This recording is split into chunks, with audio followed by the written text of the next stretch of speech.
Guys, ito guys, magluluto ako ng manok. Ito pala guys, naprito ko na. Ito yung pinagprituhan ko pero binawasan ko siya ng mantika. Tapos ito guys, yung aking manok, Magnolia yan. Tapos ito yung binawas kong mantika. Lalagyan ko siya guys ng konting pineapple tidbits, bawang sibuyas at yung ating bell pepper. Ayan lang guys. Tapos lagyan ko siya guys ng gatas.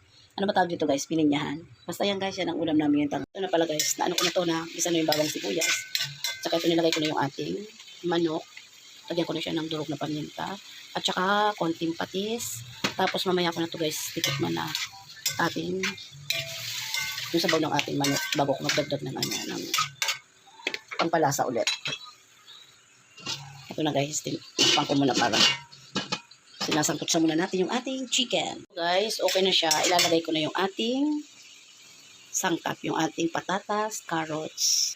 Ito na siya guys. Nilagay ko na yung ating patatas, carrots na prinito at saka yung ating bell pepper at yung ating pineapple tidbits.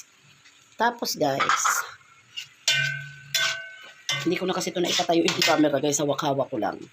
Tapos lagyan natin siya ng gatas, yung ating pininyahan.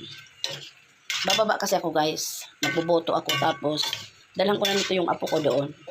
Kagabi, nagprito ako doon guys ng galunggong na maliliit pero sariwa. Nagsisinga ako, dapat 1 kilo na pala binili ko. Kasi nagustuhan nyo ng apo kong isa. Lagyan ko naman siya guys ng konting asin kasi medyo matabang siya. Ayan.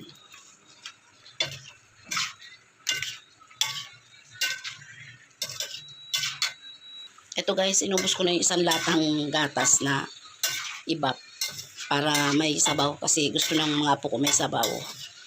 Ayan, pagbaba ko mamaya guys, bago ako bumoto, idaan ko muna tong ulam nila.